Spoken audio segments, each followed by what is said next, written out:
So what do these models look like? Well, here's a typical inbound communication model. In this case, this would mean somebody wanting to request with you. So someone asks you to connect. You may or may not know them, so use your spidey sense to judge whether they are legit or not. So for me personally, I connect with absolutely everybody and anybody. It doesn't matter to me who they are. Some of you may be a little bit more cautious. If you are a little bit more cautious, I would advise you to dial down the caution maybe a little bit. Just because you don't know them doesn't mean that they're not worth connecting to. Step 2, by default for me, it's simply accept the connection request. This is where most LinkedIn relationships start and indeed end, as we've already discussed. So then what we need to do is send them a message. So start the conversation and look for an opportunity early doors. And that's where one of those templates in this module's resources will help you out. Step 4, they reply or they ignore you. It's that simple. So they either reply to the message that you send them or they ignore the message you send them. If they reply and they look like a reasonable opportunity, try to get them off LinkedIn as quickly as possible. Yes, LinkedIn is a great networking tool, and I have written so much business as a result of LinkedIn, and so have many of my other clients in virtually every sector that we've applied this to. But not one penny of business was actually written on LinkedIn. We still need to do the face-to-face meetings, the telephone calls, the emails, the signing of the contract. We still need all of that. We're not replacing it. This is just a quick way to get you to that first initial meeting a little bit quicker, perhaps. So try and get them off LinkedIn as quickly as possible. So, no, that's really interesting. I tell you what, I'm actually in your neck of the woods at 11 o'clock next Thursday. Are you free?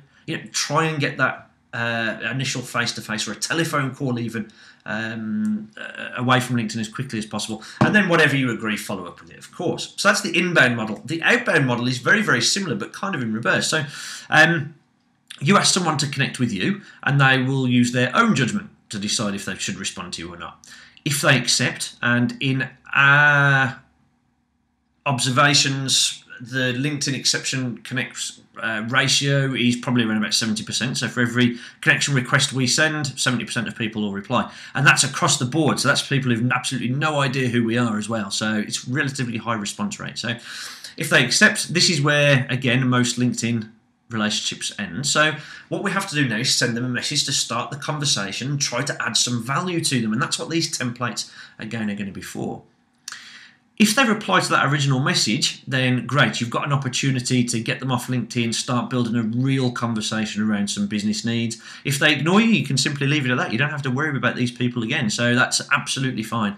If you do agree some sort of meet or whatever, then of course follow it up. So that's the inbound communications flow or process and the outbound communications flow. Now, it may be a little bit simple for me to tell you how to follow up with sales leads or prospects or inquiries or anything like that, but bear with me.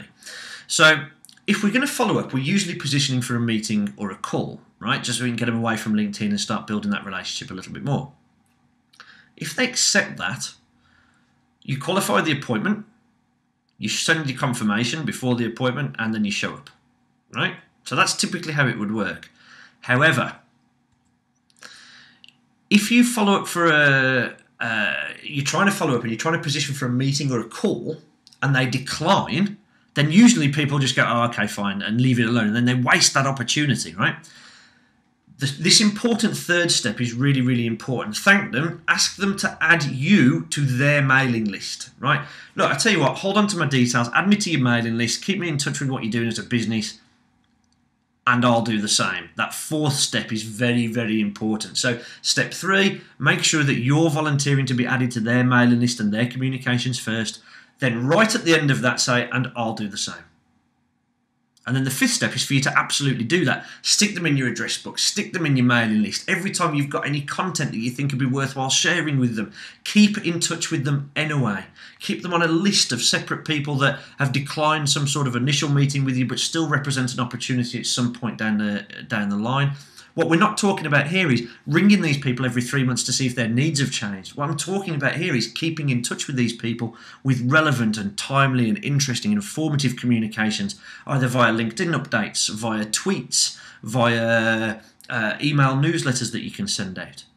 But even if we don't position an initial meeting or a call or something like that from all of our LinkedIn activity, it's absolutely imperative that we follow up with them digitally afterwards to remain top of mind. so they can keep remembering who you are.